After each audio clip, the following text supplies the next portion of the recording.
بسم اللہ الرحمن الرحیم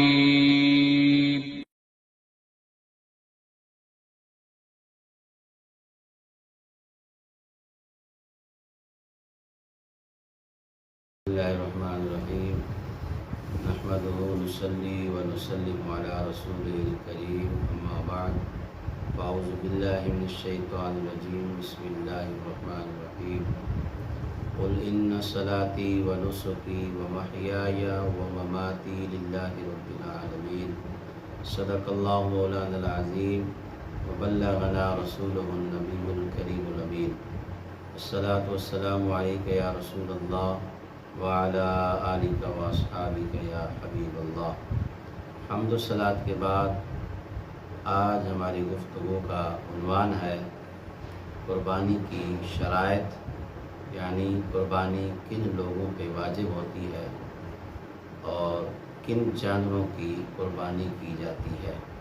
ان دو عام ترین مسائل پر گفتگو کریں گے اور آپ تک یہ پیغام پہنچانے کی کوشش کریں گے۔ قربانی کی شرائط بہت سی ہیں، جن میں سے پہلی شرط ہے اسلام، یعنی قربانی مسلمان پر فرض ہے، کسی کافر پر فرض نہیں ہے۔ یعنی اگر کوئی کافر ایام قربانی کے آخری وقت میں بھی مسلمان ہو گیا اور دوسری شرائط بھی پائی جائیں جس کی وجہ سے قربانی واجب ہو جاتی ہے، تو اب ایسے کافر پر بھی قربانی واجب ہو جائے گی۔ تو قربانی کی سب سے پہلی شرط ہے اسلام۔ مسلمان ہوگا تو قربانی کرنا اسی کے لیے واجب ہوگی اور مسلمان کے علاوہ کسی اور پر واجب نہیں ہے۔ ہاں، اگر کسی کو اللہ تعالیٰ ایمان کی دولت دیتا ہے، وہ ان 3 ایام کے اندر مسلمان ہو جاتا ہے اور اس کے پاس مال بھی ہے اور صاحب نصاب بھی ہے، تو اب اس صورت کے اندر اس پہ قربانی واجب ہو جائے گی۔ کیوں واجب ہوگی؟ کہ اب وہ کافر نہیں رہا بلکہ مسلمان ہو گیا ہے۔ تو قربانی کی پہلی شرط کیا ہے؟ مسلمان ہونا۔ قربانی واجب ہونے کی دوسری شرط ہے آزاد ہونا۔ کسی غلام کے اوپر قربانی واجب نہیں ہے، یعنی وہ آزاد ہو، کسی کا غلام نہ ہو۔ اگر کوئی غلام ہے لیکن انہی ایام کے اندر جو قربانی کے 3 دن ہیں، یعنی 10، 11، 12، ان 3 دن کے اندر اس کا آقا اس کو آزاد کر دیتا ہے، وہ آزاد ہو جاتا ہے، اس کے پاس مال بھی موجود ہوتا ہے، تو اب اس کے اوپر قربانی واجب ہو جائے گی، کیونکہ اب یہ غلام نہیں رہا بلکہ آزاد ہے۔ تو قربانی کے واجب ہونے کی دوسری شرط آزاد ہونا ہے۔ اسی طرح قربانی کے واجب ہونے کی تیسری شرط ہے مقیم ہونا۔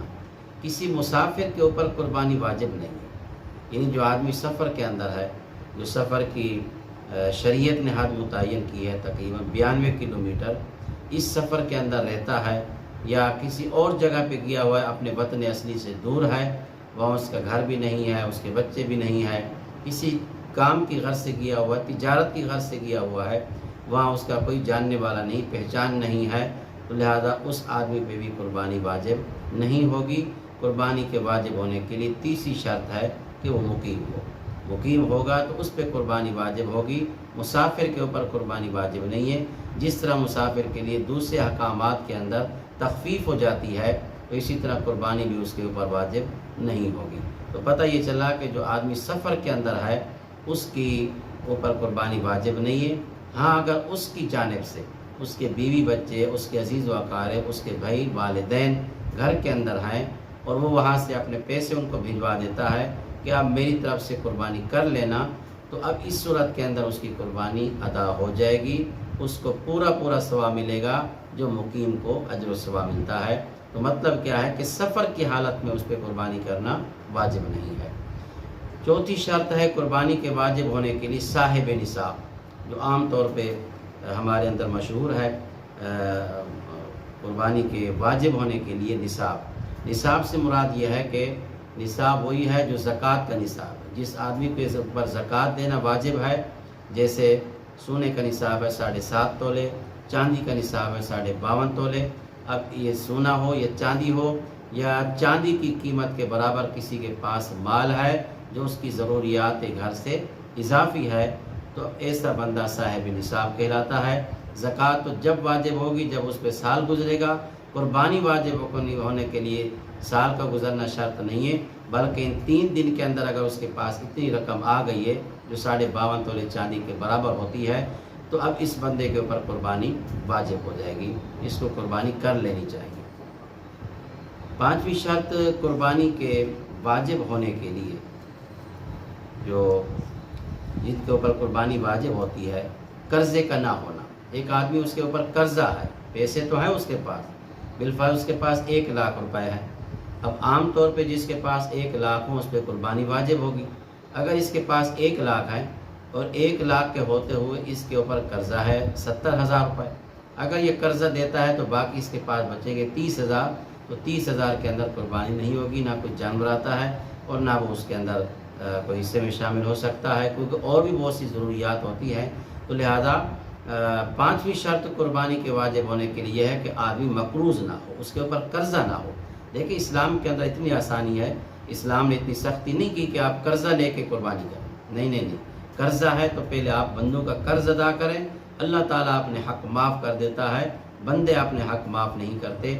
لہذا قرض ہونے کی صورت کے اندر پہلے قرضہ ادا کریں، جب قرض ادا ہو جائے تو آئندہ سال پھر قربانی کی نیت کر لیں، تو نیت کرنے پہ بھی اللہ تعالیٰ اجر عطا فرما دے گا۔ 6ٹھی شرط قربانی کے واجب ہونے کے لیے ہے بالغ ہونا۔ جو بچہ یا بچی یعنی مرد اور عورت بالغ ہیں تو ان کے اوپر قربانی واجب ہوگی۔ جیسے نماز کے لیے شرط ہے کہ بالغ ہوں، تو اسی طرح قربانی کے واجب ہونے کے لیے بھی شرط ہے کہ وہ بالغ ہوں۔ نابالغ کے پاس اگرچہ اتنی رقم ہے، اس کے پاس پیسے موجود ہیں، تو شرعی طور کے اوپر اس کے اوپر قربانی واجب نہیں ہوگی۔ اگر وہ کرنا چاہے گا تو نفلی اعتبار سے اس کی ادا ہو جائے گی، نفل کا ثواب ملے گا، باقی واجب نہیں ہے۔ واجب ہونے کے لیے بالغ ہونا شرط ہے، نابالغ کے اوپر قربانی واجب نہیں ہے۔ 7ویں شرط ہے قربانی کے واجب ہونے کے لیے عقل مند ہو۔ کسی مجنون پر، کسی پاگل کے اوپر قربانی واجب نہیں ہے، اگرچہ اس کے پاس پیسے موجود ہیں، اس کے پاس مال ہے، رقم ہے، سونا ہے، چاندی ہے، کسی اور صورت کے اندر اس کے پاس رقم موجود ہے جس کی وجہ سے قربانی واجب ہو جاتی ہے، لیکن قربانی کے واجب ہونے کے لیے شریعت نے عقل کو شرط قرار دی ہے، تو اس کے پاس چونکہ عقل نہیں ہے، اس وجہ سے اس کے اوپر قربانی واجب نہیں ہوگی۔ تو یہ وہ شرائط تھیں جو اجمالی طور پہ آپ کے سامنے ہم نے پیش کر دی ہیں۔ ان شرائط کی بنا پر قربانی کرنا واجب ہوگا۔ اگر ان شرائط کے پائے جانے کے باوجود کوئی قربانی نہیں کرے گا تو میرے آقا علیہ السلام اتنی سخت وعید فرمائی ہے، فرمایا کہ جو صاحب حیثیت ہے، جس پہ قربانی کرنا واجب ہے، جان بوجھ کے نہیں کرتا تو اس کو چاہیے کہ ہماری عیدگاہ میں نماز پڑھنے کے لیے نہ آئے، کہیں اس کی وجہ سے اللہ کا عذاب ہمارے اوپر نہ ہو۔ تو یہ قربانی کے واجب ہونے کی شرائط آپ تک پہنچا دی گئی ہیں۔ جس کے اندر قربانی کی شرائط پائی جاتی ہیں، کوشش کرے اپنے واجب کو ادا کرے۔ اگر کوئی جانور الگ سے نہیں خرید سکتا تو اس کو چاہیے کہ اجتماعی قربانی کے اندر شریک ہو جائے تاکہ اپنا واجب ادا کر لے، کیونکہ قربانی کے ادا کرنے کا وقت متعین ہے، ان 3 دن کے اندر ادا کرنی ہے۔ اگر یہ 3 دن نکل گئے تو پورا سال کچھ بھی کرتا رہے وہ اس کو صدقے کا ثواب ملے گا، قربانی اس کی واجب جو ہے وہ ادا نہیں ہوگی۔